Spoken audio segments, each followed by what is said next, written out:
Dans cette capsule vidéo, nous allons parler du langage que l'on peut utiliser parfois quand on propose un nouvel aliment à un enfant ou qu'on présente un aliment qui n'est pas aimé à un enfant qui présente des fragilités sur le plan de l'alimentation.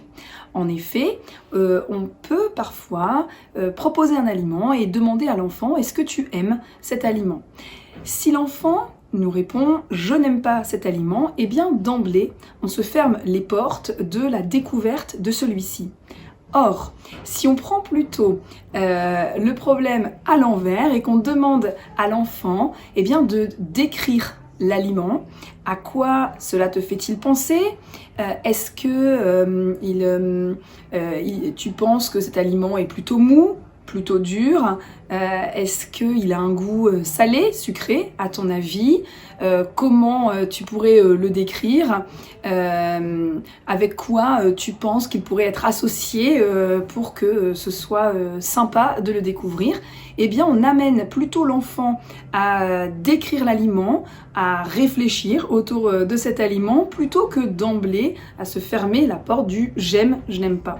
Et en fait, en amenant l'enfant à décrire ce qu'il voit, eh bien, on l'amène à voir autrement cet aliment et donc peut-être à avoir un peu plus envie de le découvrir autrement et d'aller rencontrer cet aliment d'un peu plus près. Voilà, donc n'hésitez pas plutôt à amener votre enfant à décrire ce qu'il voit, à évoquer les choses avec lui, plutôt que de lui demander d'emblée « est-ce que tu aimes ou est-ce que tu n'aimes pas ?» ce qui pourrait fermer les portes.